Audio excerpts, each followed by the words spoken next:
Hello ladies and gentlemen, and welcome back to Fallen London. Today we're going to carry on with the exceptional story, Mistress of the Skies.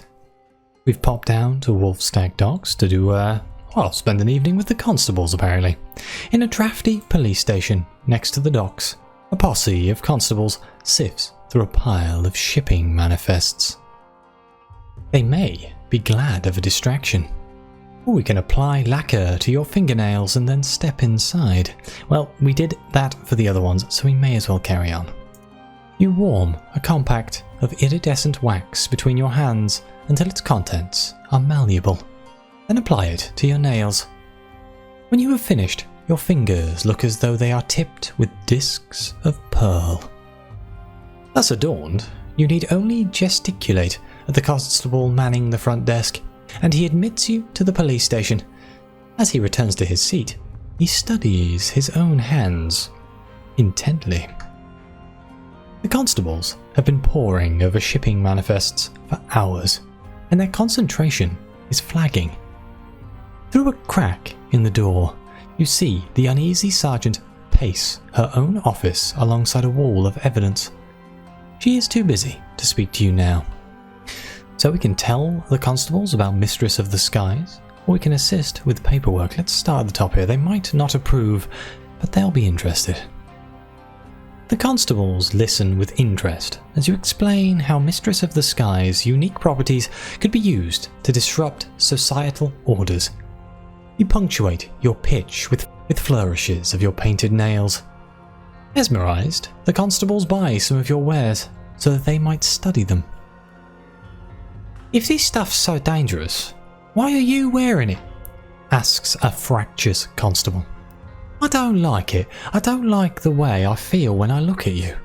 I spent my life trying not to think about..."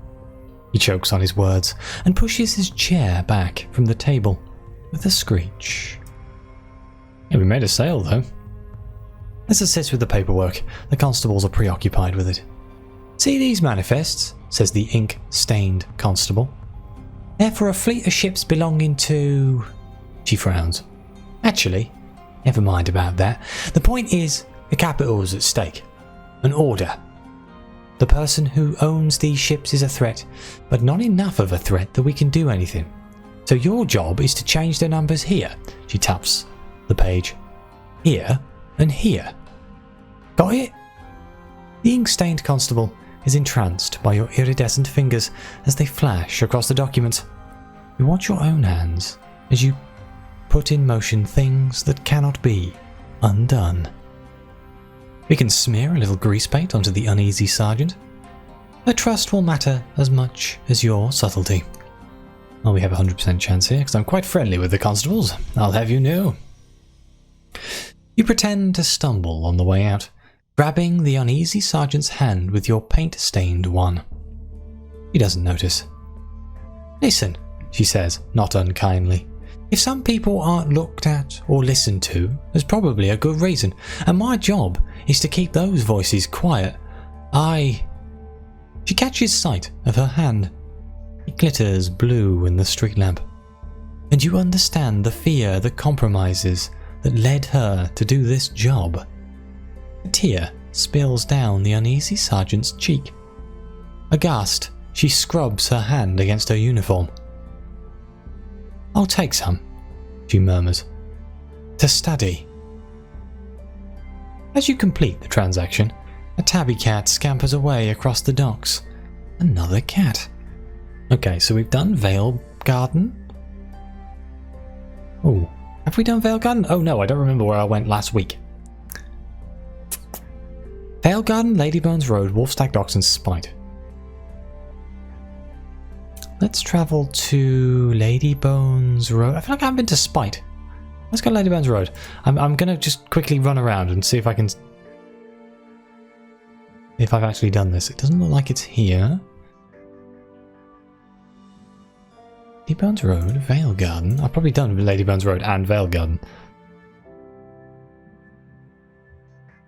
Looks indeed like I have. So Spite it is.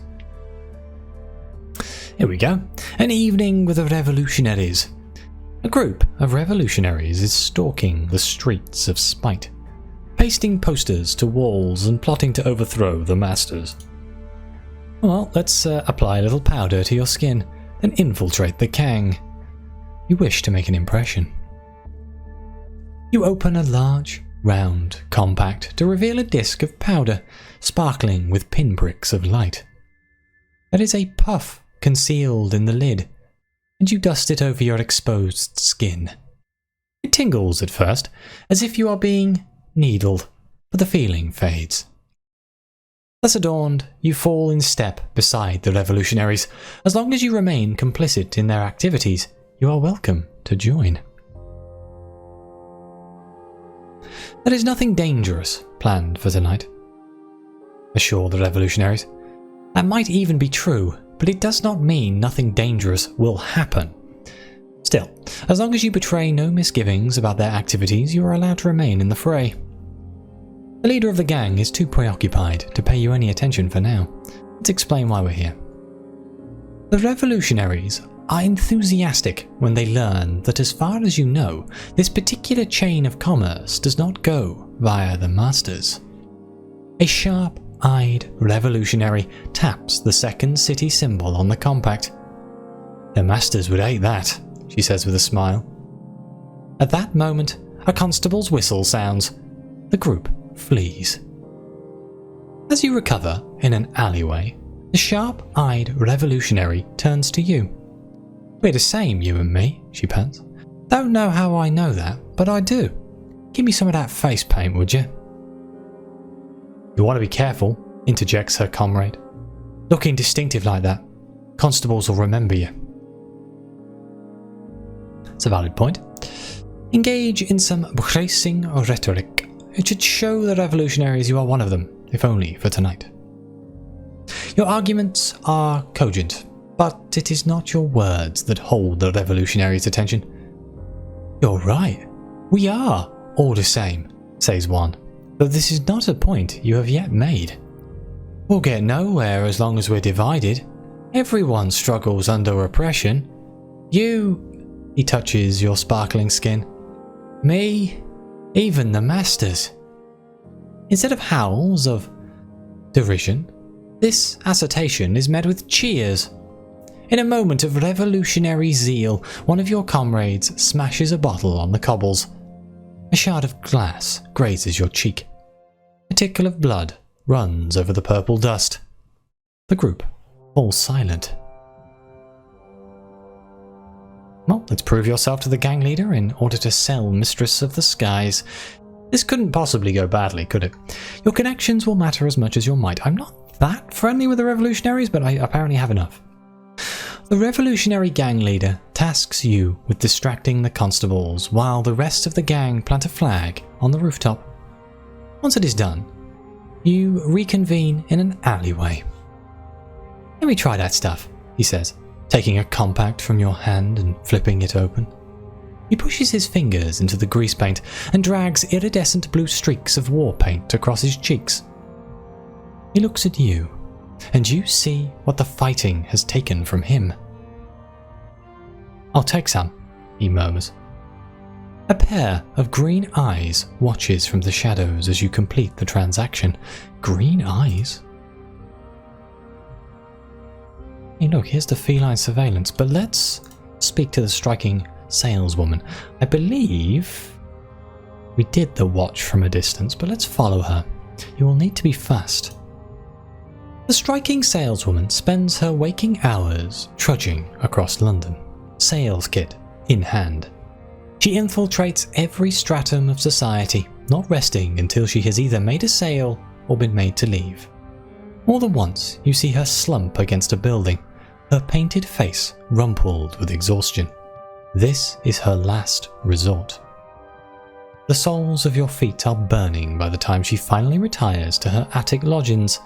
From the street below, you watch as she lights a lantern in her window. The walls are covered in drawings. Let's trade some stories about her. It's never easy to separate fact from fiction, but any information is useful. She was married once. He was wealthy. Some say the marriage saved her from penury, others that it damned her to something worse. She escaped with her dignity, but little else. Okay, we can research her.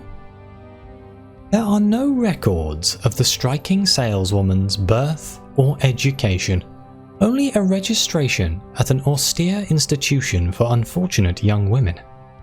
She remained there for only a short while before attempting a career, only to find herself in the workhouse. Following the dissolution of her marriage, she appears to have petitioned the ministry for all manner of things that would ease the lives of those living under similar circumstances. Her adherence to bureaucracy was meticulous, and yet all of her appeals were ignored. For some reason that doesn't surprise me. Okay, well, let's find out about this feline surveillance. A black cat has been trailing you through the streets for several hours.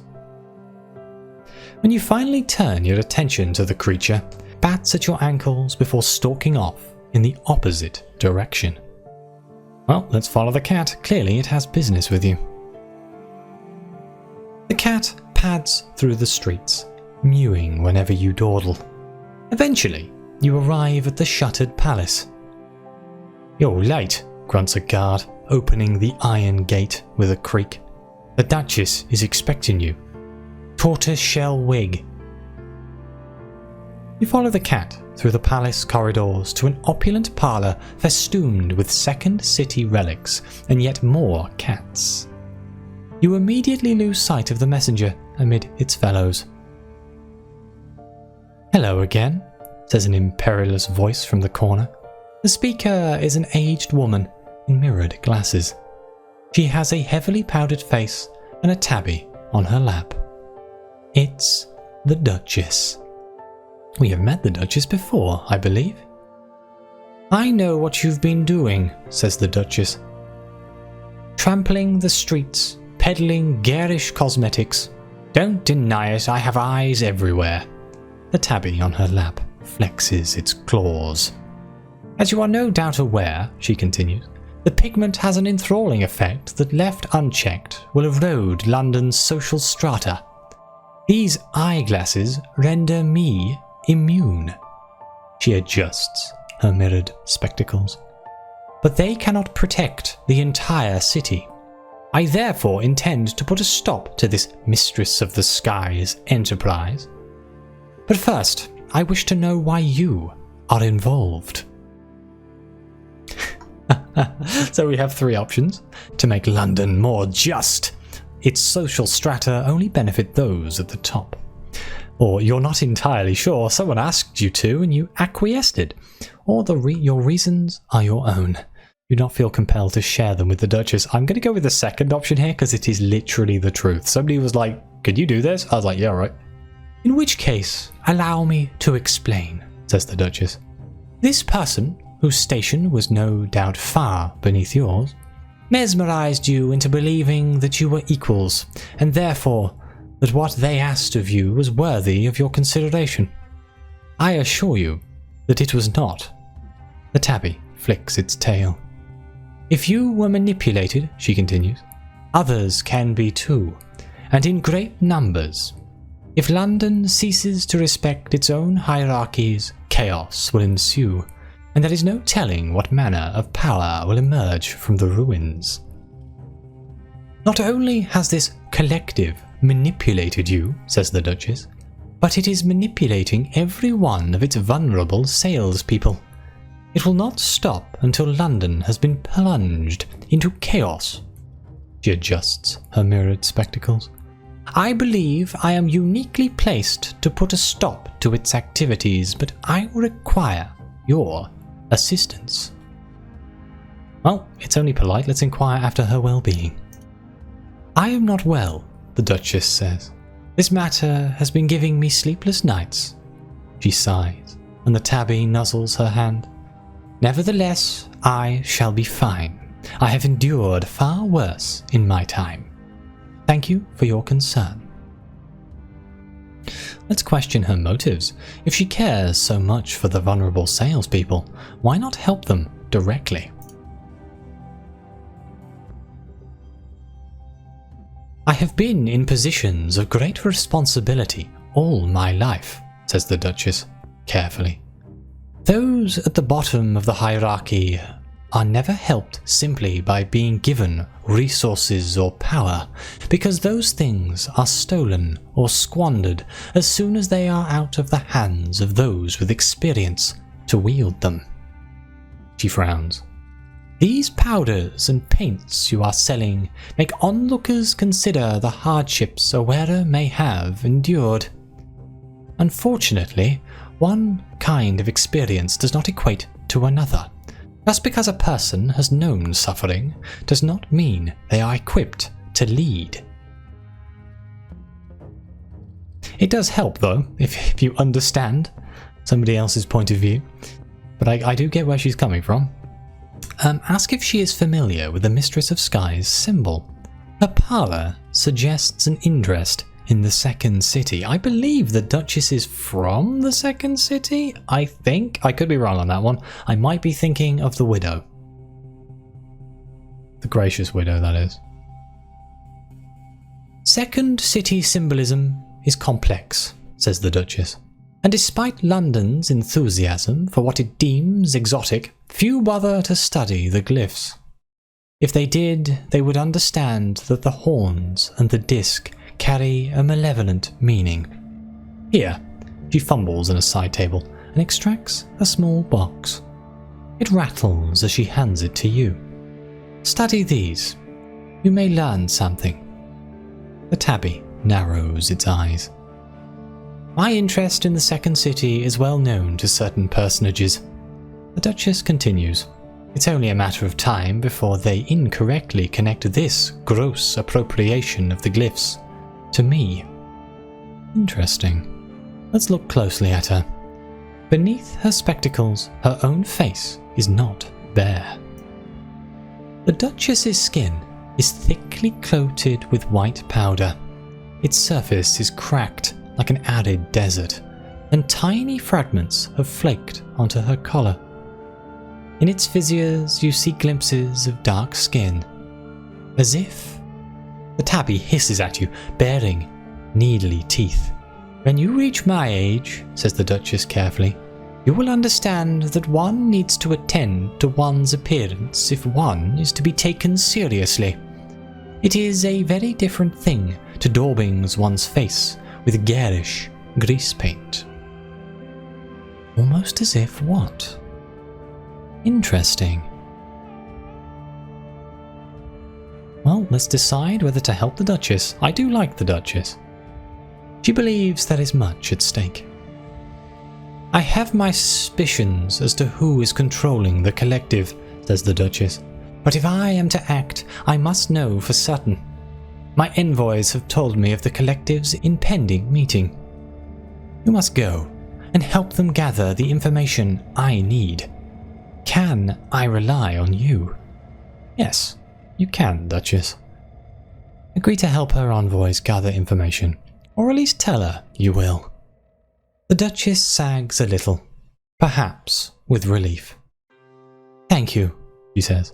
I am aware that I am asking you to put yourself in danger, but in doing so, you will be removing a scourge from London's streets. The tabby purrs. I will send my envoys to the meeting, the Duchess continues, but they will need the help of a trusted salesperson if they are to spy effectively. The glyph makes me suspect cats will not be welcome. Once I know enough to help you safely, I will do so. Here, she passes you a small red stone. An advanced payment. Ooh, a single drop of Cantagaster's blood, scintillating, lethal. Don't put it in your mouth. Don't eat rubies, got it. It is time you left, says the Duchess. The meeting begins soon, and I must prepare my envoys. The tabby stretches. Let's return to our lodgings. We must prepare for the meeting. A haughty ginger cat escorts you from the tortoise shell wig to the gates of the shuttered palace, and the guard lets you out into the street. Well, we may as well attend the Mistress of the Skies meeting. The invitation the Striking Saleswoman gave you lists an address south of the Stolen River, in a former workhouse, since converted to the Mistress of the Skies headquarters.